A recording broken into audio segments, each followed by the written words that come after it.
Hi, I'm Mike with Holmes Quality Products. Today, I want to talk to you about the One Key and the One Key Plus credit cards. These cards are issued through Wells Fargo, but they give you One Key points, which can be used at Expedia, Hotels.com, and Vrbo. Now, these two credit cards are pretty similar. So we're going to go through the One Key Plus version, and then at the end, I'll explain the differences between the two. So the One Key Plus credit card has a $99 annual fee, but they're going to give you a $100 credit every year. On top of that, you'll also get a $120 global entry or TSA pre-check. I always say go global entry because you'll get TSA pre-check with it. Credit every 4 years.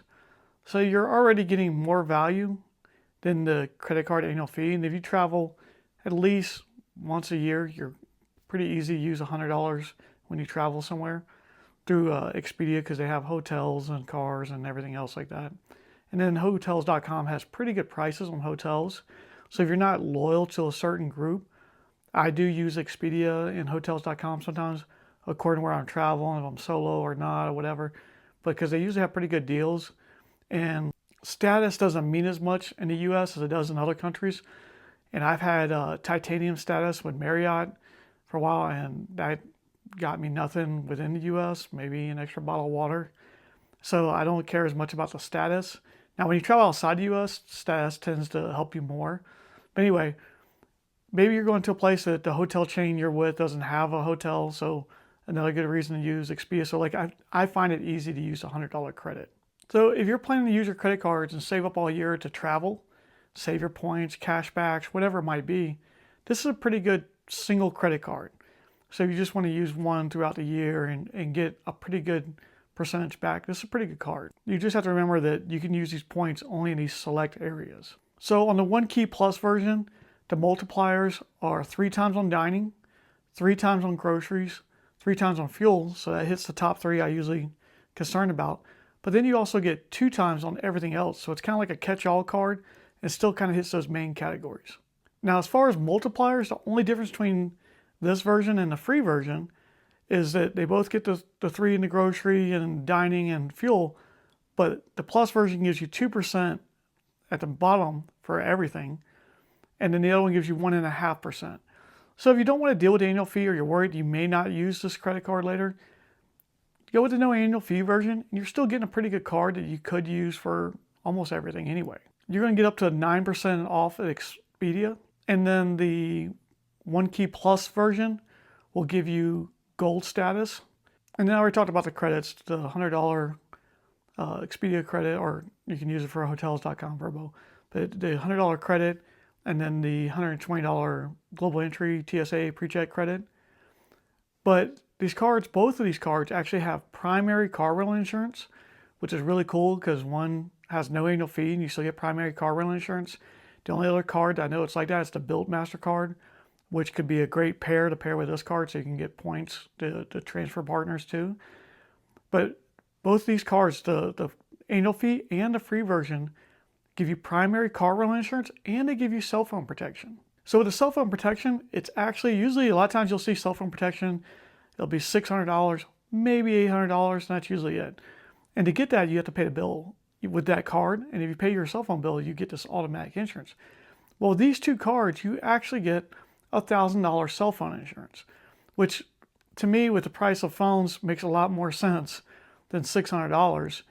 And then also on top of that, you get $1,000, but it's only a $25 deductible. So somebody needs to have a $600 cell phone insurance, they still have a $50 deductible. So this one here, you're getting $1,000 worth of cell phone insurance with a $25 deductible. And it also, it's on the annual fee version and the non-annual fee version gives you that feature.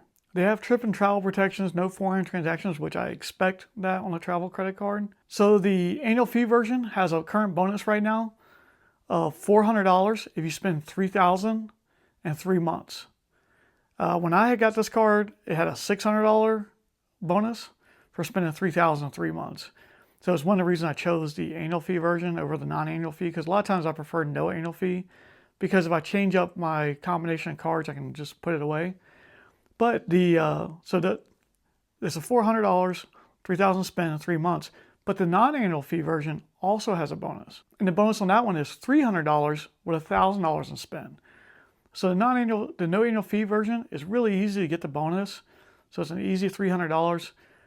Now, granted, the extra $100 with the other one will cover the first year's annual fee because you're going to get an extra $100 on the bonus. And it does have a few extra perks that you'll get out of it too. But they're both pretty decent cards. So with these two cards, you're getting a pretty good card, right? You're getting is 2% or the free version, 1.5% catch-all card. So that could replace, your Quicksilver or maybe your Freedom Unlimited as your catch-all card. But then you're also getting 3% on dining and grocery. So there's your Saver One credit card in a sense. So say like with Capital One, you're using the Quicksilver as a catch-all of 1.5 and then a Saver One for dining. Well, this card has no annual fee and it does both those. Now, granted, with the Capital One, you're going to have cash back, so you can use it anywhere you want. And this is credits to Expedia, Hotels.com, Vrbo.